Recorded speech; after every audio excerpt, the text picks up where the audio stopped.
Who's that? Who's that, Papa? Who's that, Papa? Hi, darling. You're a good boy. Yes, baby girl. Very good. Very good. She's being so good. Very good. Yes, good boy. Ooh, we got some nice rain today. Hi, Papa. Come on, Tux. Come on, Tuxie. Trying to stay very calm, you know, when I greet them. That's a good girl, baby. Just a good girl. Hey, Tux. Come on, Tux. Daniel. The garden is so happy right now because we had so much rain. What's that, Papa? What's that? Uh-oh. Hey, Lossie's throwing up. What is it, Oz? I'm gonna see what it is in there. Oh, boy. He threw up something yellow there. Not quite sure what that is. I have to really watch that.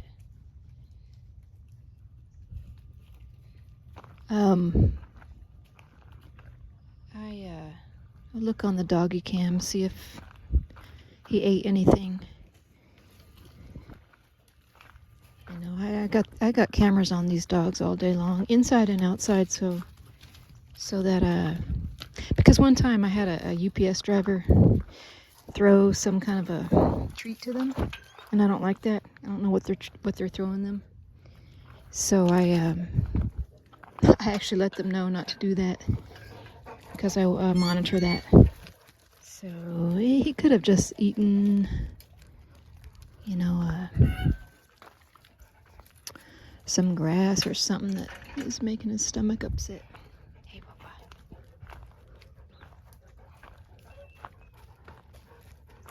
What's that?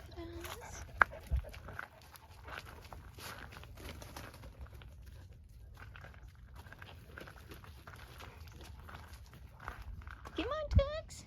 Come on, Tuxie. Poor Tux. He's kind of like the last man out there. Come on, Tux. Damn, it's a nice rain out here.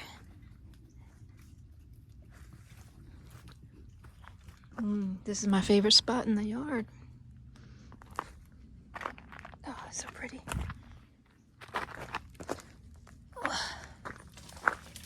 What's that, Ozzy? Hey, there's a good jump there. Hey, Papa. Oh, hey, Papacito. Ozzy. Yeah, he likes to come sit by me whenever I sit down. He comes and posts. He'll post right here by my feet. Yeah, Papa. Yeah, this is a good boy. This is my baby boy. He's the big man.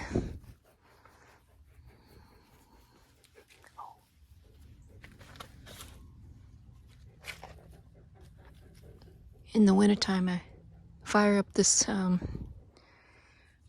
propane fire pit here. It's real pretty. Puts out some good heat. Hi, Papa. Voilà. Come on, Dolce.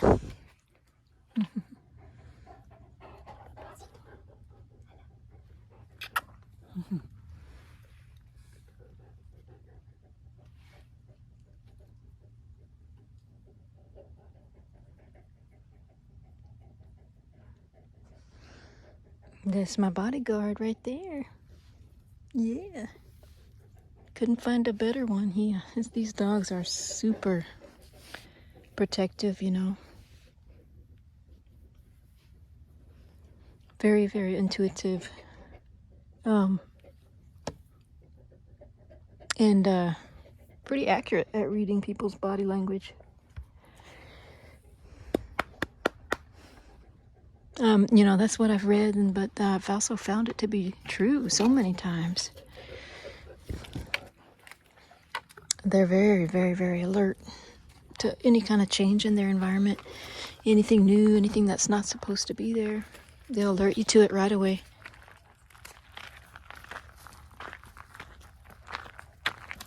Yeah, Papa. See, look at him. Look at him squaring up on Tux. Yeah, he's just reminding Tux, hey, he's like, I'm the law around these parts.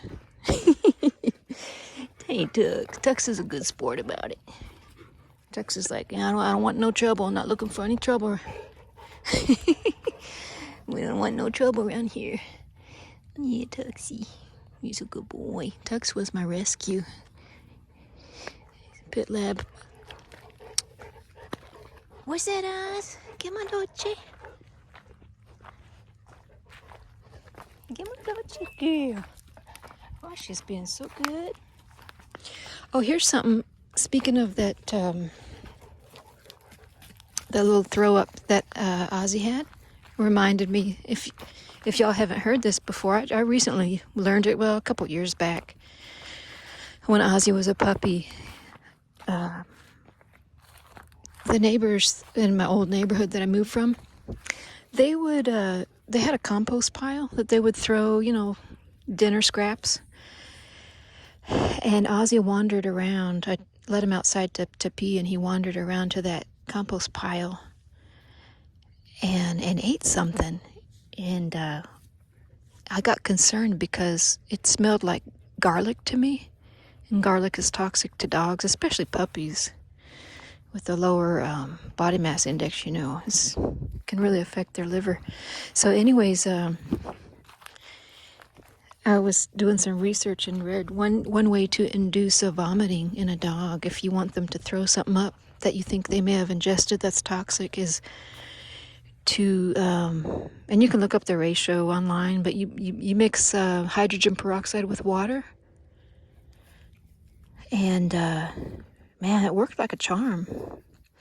He threw it up. But yeah, it's a certain part water to a certain part, however many teaspoons of hydrogen peroxide, depending on the weight of the dog, it'll tell you. But so I always make it a point to have hydrogen peroxide on hand for that, and also because they've been sprayed by a skunk before. And there's also a mixture that you could do with that includes hydrogen peroxide that helps to take off that scent from the skunk. And it looks like, we've got some wild animals that jump the fence or that crawl under the fence, whatever. I don't know if this is deer scat. If anybody knows, drop a line in the comments if you don't mind, and let me know what kind of scat you think that is. I think it could be deer scat.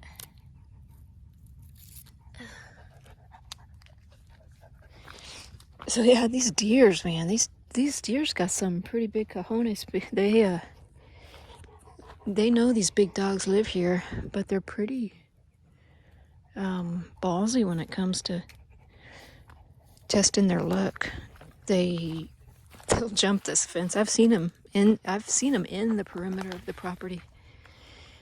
And then as soon as we walk outside, they immediately jump the fence. But they seem to know when the dogs are outside versus inside.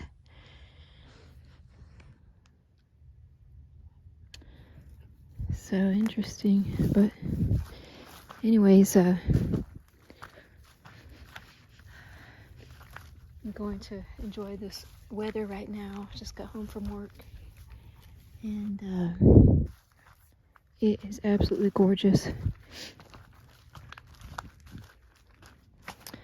Tux is just a good dog. He just minds his business, stays out of the lines of fire. He's a right Tuxie. He's my good boy. Yeah, good boy, Tux. But anyways, I'm gonna go check on this garden.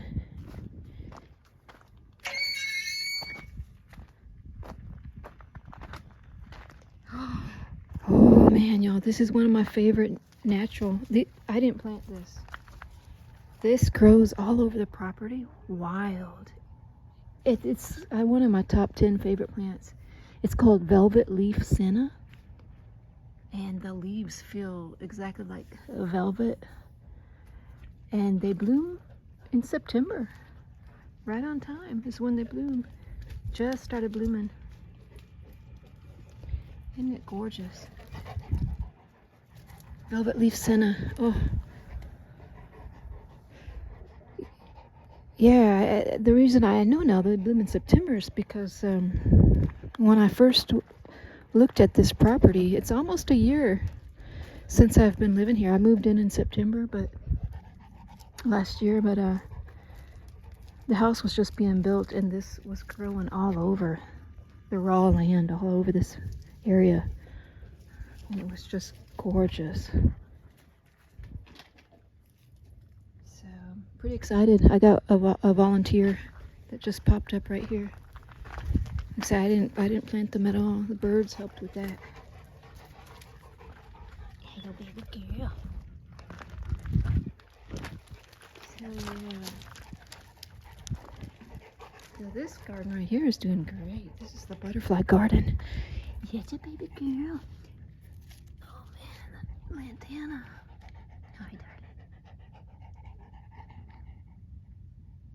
It's okay. Leave it. Leave it. It's okay. See what? You're looking at the bumblebee. You gotta really look at your dog's body language. Whenever their ears go up and they pause, like they're listening, I gotta make sure I'm able to rein them in. I'm gonna plant these. I'm gonna plant these dwarf roses, a row of them this weekend. Hello, baby girl. Yes, my baby girl. He wants to go for a car ride. One thing, I don't know if any of y'all, have any problem with the dog being anxious in the car, but one way to kind of prevent that when you get the dog, I guess it helps when they're younger, is back over here, Oz. You take them, on car rides, not only to the vet, but places that are fun, so that they don't associate car rides with the negative outcome, like the vet. Look, this is more of that velvet leaf senna. See how much it grows? Wild out here. This is all going to turn into a bunch of yellow flowers. Oh, gorgeous. Ozzy. What is it, Oz? Come on, Oz. Back over here. Good boy. Oh, must be something out there. What's that in there? What's that? Back over here. Oh, might be a snake in there. Dolce, come. Come. Ozzy, come. Ozzy. Good girl. Very good. Dolce's a good girl. I'm going to work on teaching her place. I need to get some high-value treat to start with, and then I'm going to condition her for e-collar training. Just as a backup, not as a corrective training, but just as a, if she wanders off, out there, instead of having to strain my voice, I'll just tap it lightly. That's the idea behind the e-collar. Not to use it to where it's painful, but just kind of tap it. It's more of a tool. So just like kind of nudge on the neck. Oh, gorgeous. So anyways, well, I hope y'all having a good night. And we're gonna go inside, get our dinner. Yes, my baby. Say bye, guys. Say bye, Papa. Say bye, Papacito. You're a good boy. All right, talk to y'all later. You're a good boy, Papa.